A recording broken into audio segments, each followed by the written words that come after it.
নমস্কার বন্ধু, আবার আমি মানব ধর্ম চ্যানেল থেকে উপস্থিত হয়েছি। আমি মলয়। আজ একটা নতুন ভিডিও নিয়ে। বিষয়টা হচ্ছে, এক কীর্তনিয়া তিনি শ্রীকৃষ্ণকে রাক্ষস বলেছেন। হয়তো তিনি কোনো পুঁথিপত্র থেকে পেয়েছেন, সে রেফারেন্সেই বলেছেন। কথা শুনে বুঝলাম ভদ্রলোক বেশ পড়াশোনা করে, আর শুধু পড়াশোনাই নয়, ব্যাপারটা বোঝে ভালো। এবার বিশেষ করে আমি যদি শ্রীকৃষ্ণ রাক্ষস নয় এটা প্রমাণ করতে যাই, তাহলে যতটা বিদ্যার প্রয়োজন বা লেখাপড়ার প্রয়োজন সেটা আমার কাছে বন্ধু নেই। তবে মনে অনেক প্রশ্ন যায়। প্রশ্নটা কেমন? আমরা ধরে নিতে পারি যে, বা আমরা জানি শুক্রাচার্য ছিলেন রাক্ষসদের গুরু। শুক্রাচার্য তিনি একজন জ্ঞানী ঋষি ছিলেন। তাঁর কন্যা সম্ভবত দেবযানী, যতদূর আমার মনে হচ্ছে।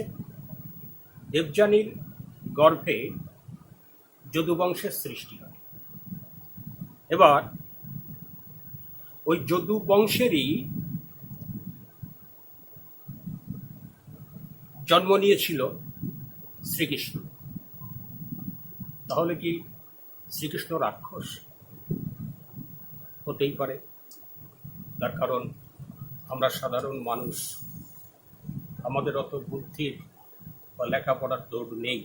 আমাদের মনে কেমন একটা সংশয় যায়। হতেই পারে। আচ্ছা বন্ধু, একটু অন্যভাবে যাই। আমরা বর্তমান 2003 সালে পদার্পণ করেছি। আমরা যদি বিজ্ঞানকে মান্যতা দিই, তাহলে আমরা নিশ্চয়ই বিবর্তনবাদের যে ডারউইনের যে বিবর্তনবাদ, সেটাকে যদি ধরি, বিজ্ঞানীরা অনেক পরীক্ষা নিরীক্ষা করে মানুষের ডিএনএ পরীক্ষা করে দেখেছেন যে প্রাচীন ওটাং জাতীয় কোনো একটা প্রাণীর থেকে আমাদের মানব জাতির সৃষ্টি।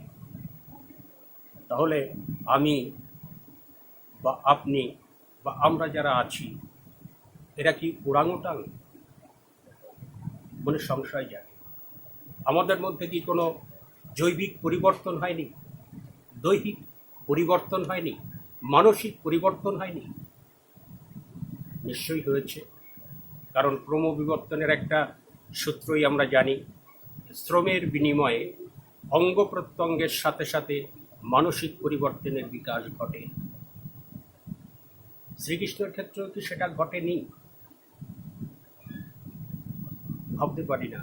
মনটা বা মাথার মধ্যে কেমন একটা দ্বিধা ভাব চলে আসে যে কোনটা সত্য কোনটা মিথ্যা।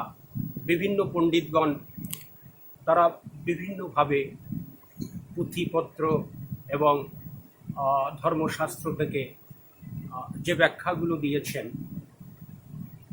সেখান থেকে আমরা চিরাচরিতভাবে সেইভাবে বিশ্বাস করে আসছি। আবার এদিকে সেই কীর্তনিয়া যিনি, তিনিও জ্ঞানী ব্যক্তি নিশ্চয়ই, নো ডাউট। তিনি বলছেন শ্রীকৃষ্ণ রাক্ষস, রামচন্দ্র অবতার নয়। অথচ আবার দেখুন, ভগবদ্গীতা, মহাভারত, রামায়ণ অন্য কথা বলে।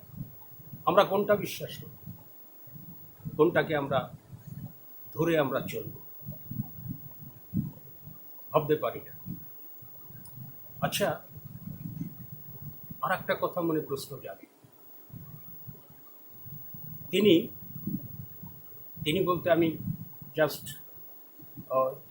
কীর্তনিয়াকে বলছি, যিনি কীর্তনের মাধ্যমে কথাটা বলেছিলেন যে শ্রীকৃষ্ণ রাক্ষস। রাম অবতার নয়, তাহলে কি কাউকে উনি কোনো আহ, মানবকে কি তিনি ওই দেবতার আসনে বসাতে চাইছেন? ঠিক পরিষ্কার হচ্ছে না ব্যাপারটা। আসলে যে ব্যক্তি বা সে গুণী ব্যক্তি পথ দেখাবেন যে ওই পথে যেও না, ওই পথে বিপদ আছে, কিন্তু তার কাছে তো একটা ভালো পথ নিশ্চয়ই থাকবে, সেটা তো বলবে যে আপনি ওই পথে যান। সেটাও কিন্তু তিনি বলছেন না। আসলে তিনি কি চাইছেন বুঝতে পারছি না। তাহলে বন্ধু, যারা শ্রোতা দর্শক যারা দেখছেন, তাদের কাছে এই প্রশ্নটা দিলাম, আপনারাই বিচার করে দেখুন। ভিডিওটাকে বেশি বড় করব না, পরবর্তী ভিডিও নিয়ে আবার আমি খুব তাড়াতাড়ি আসছি। আজ চলি, নমস্কার, জয় গুরু।